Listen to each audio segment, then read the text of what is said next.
போதும்னு நினைக்கிறாங்க, தமிழோட புலமை பெற்றால் போதும்னு நினைக்கிறாங்க. அறிவியலும் புவியியலும் தெரிஞ்சிருக்கணும் இல்லையா? இது தெரியாதவங்க தான் தை 1ஆம் தேதியை தான் நான் வந்து புது வருடமாக கொண்டாடுவேன் அப்படின்லாம் சொல்லிக்கிட்டு இருக்கிறாங்க. அதுதான் ஏப்ரல் 14 தான் சரியாக 0 டிகிரின்னு. இதை நாம் மட்டும் கண்டுபிடிக்கல, இங்கிலீஷ்காரனும் சொல்கிறான். இந்த ஏப்ரல் 14ன்னு சொல்லக்கூடியதான் 0 டிகிரி.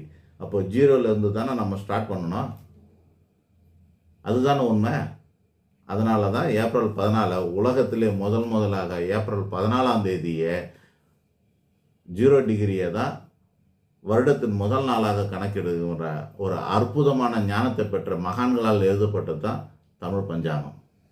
அப்போ வந்து இப்போ ஏப்ரல் 14 தான் தமிழ் வருஷ பிறப்புனா, அப்போ தெலுங்கு மலையாளத்துக்கும் அதே நாளில் தானே வருஷ பிறப்பு? தெலுங்கு மலையாளம் அப்புறம் வந்து மார்வாடிக்கு குஜராத்திக்கு இவங்களுக்கு எல்லாருக்கும் மாறுறதுக்கு காரணம் இருக்குது.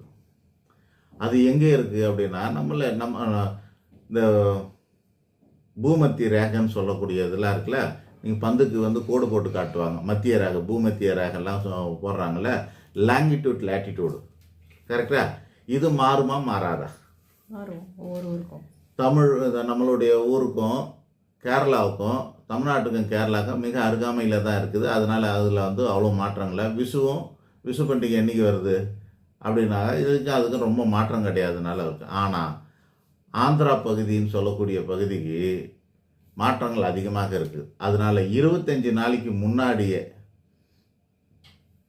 ஏப்ரல் 14க்கு 25 நாளைக்கு முன்னாடியே மார்ச் 19ஆம் தேதியே யுகாதி பண்டிகை வந்துடுச்சு. நேற்று யுகாதி, இன்றைக்கி வந்து மார்ச் 20. நேற்று யுகாதி வந்ததுக்கு காரணம் என்னென்னா, இந்த லாங்கிடியூட் லேட்டிடியூடு மாற்றத்தின் காரணமாக ஏற்படக்கூடிய அதுதான். அந்த லாங்கிடியூட் லேட்டிடியூடை கூட சேட்டலைட் இருக்கிற காலத்துக்கு வர்றதுக்கு முன்னாடியே மகான்கள் கணித்திருக்கிறாங்க பாருங்கள். இதில் தமிழ் மகான், தெலுங்கு மகான், கன்னட மகான், மலையாள மகான், குஜராத்தி மகான், இந்தி மகான், சௌராஷ்டிரா மகான்லாம் கிடையாது. எல்லாரும் இந்து மகான்களால் கணிக்கப்பட்டிருக்கிறது பஞ்சாங்கங்கள். காஷ்மீர் டு கன்னியாகுமரி வரைக்கும் சூரிய உதயத்தை துல்லியமாக கணிச்சு பஞ்சாங்கத்தில் எழுதியிருக்கிறாங்க.